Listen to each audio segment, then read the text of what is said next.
later on. Great. Brilliant. Yes. Now then, Cine film.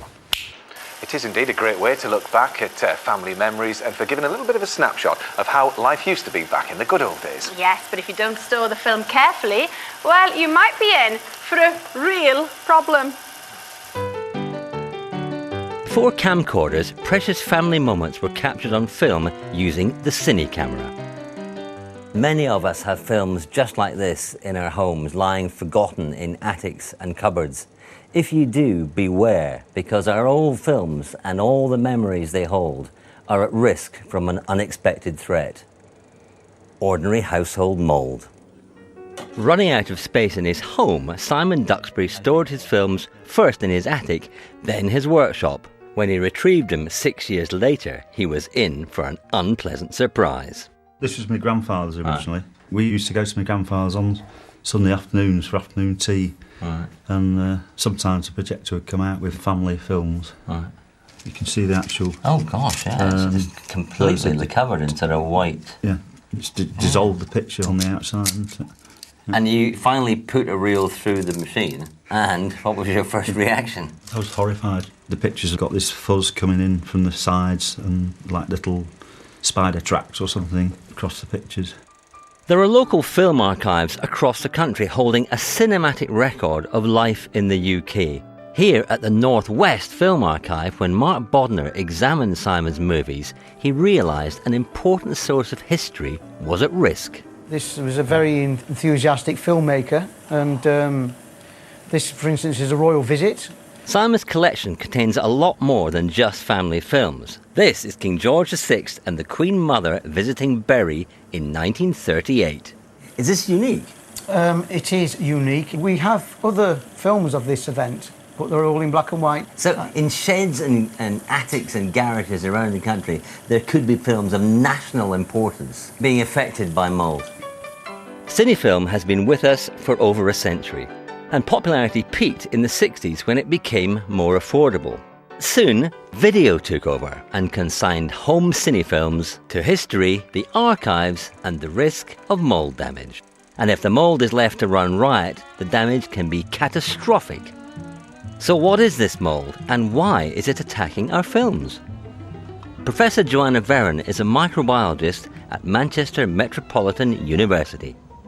What I'm seeing here is a single frame of film, and I can see on the surface, or what seems to be, lots of little threads growing all over it. Now, is that the mould? Yes, that's the mould growing across the top of the film. So the film is made of different layers, and the top layer has got gelatin in it. Which is the protein? That's right, yeah. The gelatin contains all of the dye that makes the images, and the fungi use that gelatin as nutrient. So they break it down, destroy the image, and the film is ruined.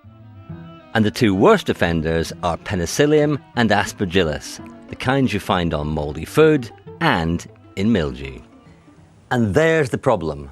Moulds like these thrive in damp conditions, just like you find in attics and garages where we tend to store our old film.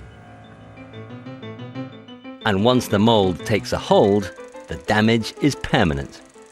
So, to protect your films, prevention is the only cure. Store your films in a cool, dry place.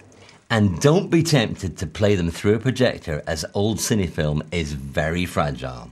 And whether damaged or not, contact your local film archive. They can't undo the damage, but they can stop the mould in its tracks and save your films for you and the nation. For Simon, it's good news. I have a surprise for him. A transfer of a special film fresh from the archive. Excitement. What's it going to be? This is my mother and father's wedding. July the 28th, 1942. Oh, that's my mother. Oh, look. It's a treasure, really. Lovely. Now, Dolly, do you keep your old films in a musty attic or loft? Well, actually, I had lost a lot of my early footage, film, and a lot of the songs that I had written, because I started writing songs when I was a child. And I used the old Wallensock tape recorder, the reel-to-reel. Oh, yeah. And it started to die away, and I didn't realize that was going to happen. So I really, a few years ago, had to have people come in and try to save as much of it as they could. And we did. Yeah. Well, we lost a few things, but that's a bad thing. So anybody that's got all of that stuff going on, you need to update it, upgrade it, and now before and really get it going. But yeah, when I was watching that, I thought, oh, I remember that, because everybody was saying you're going to lose all this stuff. But we saved the biggest part of it. But yeah, it was in my basement though, rather than my attic. Yeah, well, I mean, it is really important where you do keep it and how you keep it. Absolutely, and the key to this is cool and dry. Film hates being wet, moist, hates being warm. So really, there isn't anywhere in a house that you can really safely keep film. Okay.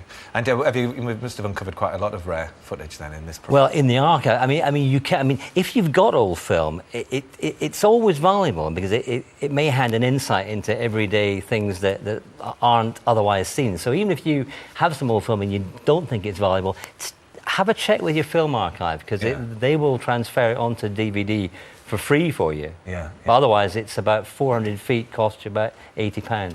OK, well, we did have a little bit of a rummage through the BBC archive, of course, Dolly, knowing you were coming on. We came up with this from over 30 years ago. Just have a look. Lovely, so it patches on my breeches, holes in both my shoes, in my coat of many colours.